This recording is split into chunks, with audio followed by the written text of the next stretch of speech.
Bom dia, meu nome é Pedro e eu vou estar apresentando a primeira parte do trabalho de sucessões.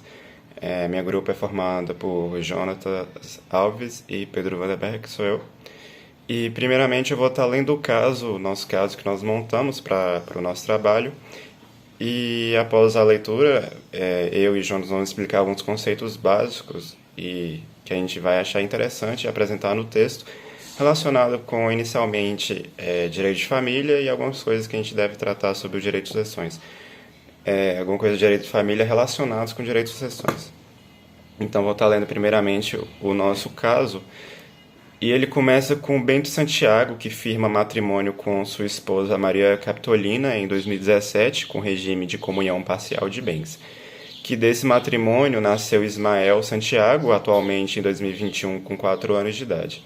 O casal e sua prole residem na rua Mata Cavalos, número 666, na cidade do Rio de Janeiro, que são vizinhos de Escobar Salim e Sancha Salim, que tem como filha Capitolina, e eles são amigos de longa data do casal. Após o falecimento de Escobar, Maria Capitolina, que desde o dia do seu matrimônio com Bento, em 2017, praticava adultério com Escobar, que ao tomar conhecimento que este possuía o patrimônio acumulado de 5 milhões, adquirido na constância do casamento com Sancha, questionou a paternidade de seu filho Ismael. E com o intuito de que sua prole fosse beneficiada, requereu um exame de DNA para constatar quem era o verdadeiro pai de seu filho, tendo o resultado confirmado a paternidade de Escobar. Sendo assim, no momento da divisão da herança, Maria Capitolina, achando ser detentora do direito de participar da partilha, requereu a parte de direito do seu filho. Agora, eu acho importante a gente salientar algumas coisas de direito da família que vão acabar sendo costuradas do direito das sucessões, que são os tipos de comunhão de bens no momento do casamento, que a gente citou.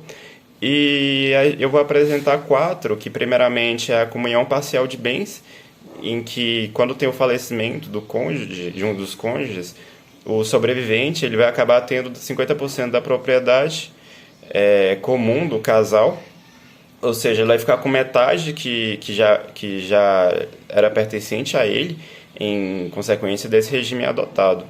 E nesse caso, portanto, a gente conclui que o cônjuge sobrevivente ele vira um meeiro e não herdeiro do patrimônio do casal.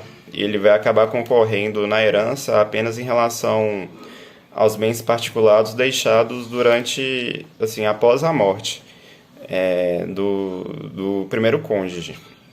Já na comunhão universal de bens, o cônjuge sobrevivente ele vai ter direito à ameação desse patrimônio que é dele, mas ele não vai ter esse direito de concorrer às heranças com os filhos em relação à outra metade.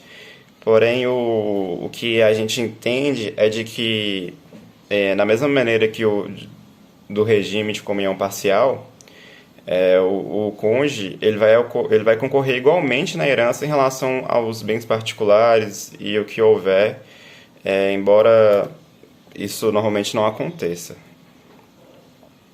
Já na separação de bens, o cônjuge sobrevivente ele não vai ser meeiro, uma vez que não vai ter bens em comum entre os dois, e só que nessa relação ele vai concorrer com os demais herdeiros nos seus bens. Logo, o cônjuge ele vai se tornar um herdeiro em uma questão de sucessões.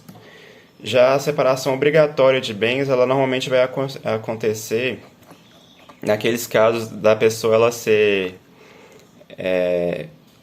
naqueles casos as pessoas serem maiores de 70 anos, ou aquelas que precisam de um suprimento judicial para casar, aquelas pessoas que são maiores de 16, menores de 18 e um dos pais não concorda e tem que ter toda a autorização judicial. E nesse regime de separação obrigatória, a diferença dessa separação de bens para convencional é que nessa modalidade, caso haja filhos do falecido, o que eu acho que é complicado, eu acho que o cônjuge sobrevivente ele não vai ser herdeiro. Entretanto, havendo apenas os pais, ele vai concorrer com estes em iguais proporções, e caso não haja filhos ou pais, os cônjuges ele vai ter direito total a essa herança. Agora, voltando mais para a questão das sucessões, a gente tem que falar da morte e o momento da abertura dessas sucessões. E mesmo após a morte, o direito tende a proteger o direito da personalidade daqueles que morrem. É muito mais para os herdeiros, porque é a partir da morte que é aberta a possibilidade de sucessão, sendo ela aberta após a morte. A Constituição Federal de 88 ela vai trazer como um direito fundamental o direito à herança, no seu inciso 30, artigo 5º. Já no artigo 1786 do Código Civil, a gente vai acabar sendo explicado para nós que existe alguma modalidade de sucessão que é a legítima, que é aquela por lei, e aquela pela última vontade, ou seja, o testamento, a possibilidade de um testamento. E a transferência da herança de cujos para os herdeiros, elas vão ocorrer como é dito pelo artigo 1784 do Código Civil também, que desde logo a herança ela será transmitida para os herdeiros legítimos ou os testamentários. E isso nós vamos chamar de princípio da Saizine, que basicamente é a abertura da sucessão a partir do momento que se identifica a morte da pessoa que vai ser identificada a herança, obviamente. E se tratando de morte, a gente vai ter que falar de 4 tipos de morte, que é a morte real, que é o corpo ele está visível e dá para se identificar quem é, que é a presumida com declaração de ausência, que é quando a pessoa ela sai de casa e nunca mais volta, a da ausência sem declaração, da morte sem declaração de ausência, que é quando acontece um desastre, ou então vai para a guerra, e aí não se acha o corpo, então a gente declara que essa pessoa ela morreu, levando em consideração toda a questão da ausência. E por último tem a comoriência, que é quando acontece alguma coisa e não dá para se explicar quem morreu primeiro que o outro, aí não dá para saber qual vai ser a ordem da abertura de sucessões. E é importante falar também que a abertura de sucessões ela vai se dar na última residência do decujus, ou no local da situação que os bens eles vão se encontrar. E por fim, a gente tem que lembrar também que vai valer a lei a partir da vigência da lei na época da abertura da sucessão, tipo quando o código ele foi alterado em 2002, e a partir das aberturas de sucessões a partir de 2002 vão valer o que estava vigente a partir de 2002 e antes, vigente antes. Agora o Jonas ele vai dar continuidade ao trabalho. Obrigado. Bom dia. Dando prosseguimento à fala do meu colega Pedro, e como muito bem narrou essa história onde Escobar, casado com Sancha, tem uma filha chamada Capitolina, em homenagem a Capitu, esposa do seu amigo Bentinho. Bem, Escobar, ele sempre nutriu um sentimento oculto pela esposa do amigo Bentinho, e assim se aventurou numa relação extraconjugal, e fruto desse romance nasceu Ismael. Certo dia, Escobar ele morreu afogado e deixando um patrimônio de 5 milhões adquirido na constância do casamento com Sancha. Bem, eu vou falar a respeito da igualdade entre os filhos havidos ou não fora do casamento e se tem os mesmos direitos sucessórios.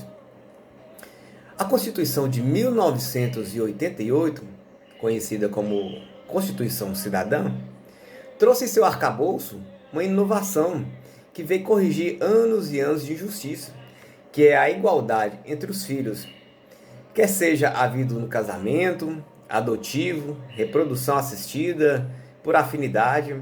Ela vem proibir toda e qualquer distinção entre eles.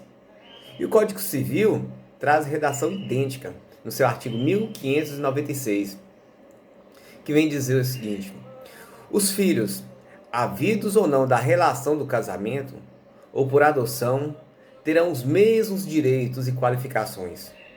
Proibidas qualquer designação discriminatória relativa à filiação.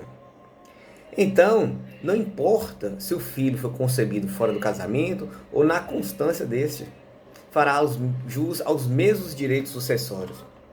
Assim, O casal, como o nosso colega Pedro deixou bem claro, eles tinham o regime de comunhão parcial de bens. Sendo assim, como o casal tinha um patrimônio de 5 milhões, Sancha, a título de meação, terá metade desse patrimônio, sendo assim a quantia de 2 milhões e 500 mil.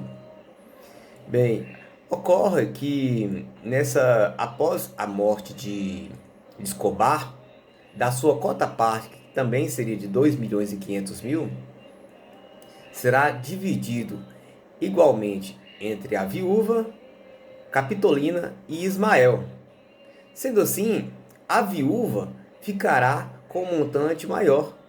A viúva ficará com um montante de 2 milhões e 500 mil de meação, mais aproximadamente 833.333 reais de herança, que vai totalizar 3.333 milhões aproximadamente. E enquanto Capitolina e Ismael vai ficar com 833.333 mil aproximadamente. Ou seja, a viúva